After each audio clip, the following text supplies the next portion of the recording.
రాత్రి కరూరులో జరిగినటువంటి తొక్కిసలాట ఏదైతే ఉందో ఈ విషయంలో ఇప్పుడు విజయ్ అయితే హైకోర్టులో పిటిషన్ దాఖలు చేస్తున్నాడు తన లాయర్ ద్వారా. ఆల్రెడీ దాఖలు చేశాడు. ఇది కావాలని జరిగినటువంటి కుట్ర, తొక్కిసలాట అనుకోకుండా జరిగింది కాదు. లాఠీ చార్జీ, రాళ్ల దాడి, అలాగే అంబులెన్సులు పంపించడం, పోలీసుల నిర్లక్ష్యం, అనుమతులు, వీటన్నింటి మీద కూడా మాకు అనుమానాలు ఉన్నాయి. ఇది కేవలం తొక్కిసలాటలో జరిగిపోయినటువంటి ప్రమాదం కాదు, కావాలనే రాళ్ల దాడి చేశారు, కావాలని అంబులెన్సులు ఆ దారిలో పంపించారు పోలీసులు, కావాలని పర్మిషన్ ఇచ్చారు. చిన్న గ్రౌండ్ కి 10,000 మంది మాత్రమే పడతారు, మేము ఇంచుమించు 1,00,000 మందికి పైగా వస్తారని చెప్పాము, అయినా సరే చిన్న గ్రౌండ్ లో అనుమతులు ఇచ్చారు పోలీసులు.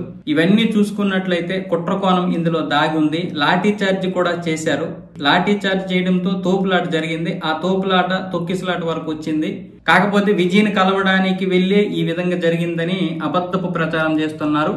పైగా ఇప్పుడు అక్కడ ప్రజలు కూడా చెబుతున్నారు ఇందులో కుట్ర కోణం ఉందని. ఆ సీసీ కెమెరా ఫుటేజ్ అంతా కూడా మేము సేకరించామని ఇప్పుడు టీవీకి చెందినటువంటి లాయర్ అయితే మద్రాస్ హైకోర్టులో పిటిషన్ దాఖలు చేశారు. మద్రాస్ హైకోర్టు అయితే పిటిషన్ తీసుకుంది. రేపేమొచ్చేసి వాదించే అవకాశాలు ఉన్నాయి దీని గురించి. అయితే సిబిఐ ఎంక్వైరీ చేయమంటున్నారు వీళ్ళు, టీవీకి వాళ్ళు. అలాగే అటు తమిళనాడు ప్రభుత్వం కూడా విజయ్ కావాలనే చేశాడు, ఆలస్యంగా వచ్చాడు, ఆలస్యంగా రావడం వల్ల ఇదంతా జరిగింది. ఒక్కసారిగా అతన్ని చూడాలని జనాలు మీదకు వెళ్లిపోయారు.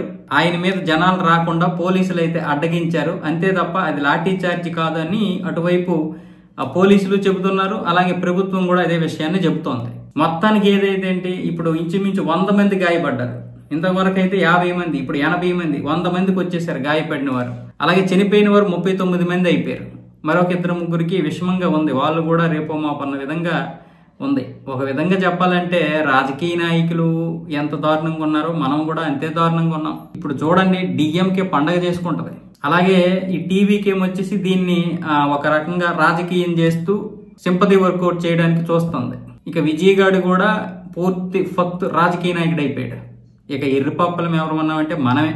ఆలోచించుకోండి. తమిళనాడు వాళ్ళకే కాదు, తెలుగు వారికి కూడా చెప్తున్నాను. పుష్ప లాంటి దీనికి వెళ్ళి, లేకపోతే సినిమా ఆడియో ఫంక్షన్లకు వెళ్ళి మనం ఎందుకు ప్రాణాలు పోగొట్టుకోవాలి? మన పిల్లల్ని, మన తల్లిదండ్రులు ఎందుకు అనాథులు చేయాలి? ఎవరినో హీరోని ఎందుకు చేయాలి? మనం సినిమా చూస్తాం, అదే వాళ్ళకి ఇచ్చిన గొప్ప గౌరవం. అంతకు మించి ఏ హీరో ఏం కోరుకోడు. వాళ్ళు కూడా ప్రశాంతంగా బ్రతకాలనే కోరుకుంటారు. కానీ ఆడియో ఫంక్షన్లు, ఫ్రీ రిలీజ్ ఈవెంట్లకు కూడా మీరు వెళ్ళకండి. మీరు వెళ్ళినంత మాత్రం ఏం జరిగిపోదు. మీరు వెళ్తున్నారు కాబట్టి వాళ్ళు పెడుతున్నారు. వెళ్ళకపోతే వాళ్ళు ఏదో ఒక న్యూస్ లాగా చెప్పేస్తారు. లేదనుకుంటే ఏదో ఒక ప్రెస్ మీట్ పెట్టేసి వాళ్ళు కూడా పలానా రోజు సినిమా రిలీజ్ అవుతుందని చెప్పేస్తారు. ఇప్పుడు సోషల్ మీడియా ఎంత అయిపోయిన తర్వాత కూడా మనం ఎందుకు అక్కడికి ఇక్కడికి పరిగెట్టాలి? ఆ డ్రైవింగ్ చేసుకుని యాక్సిడెంట్లు చేసుకోవాలి?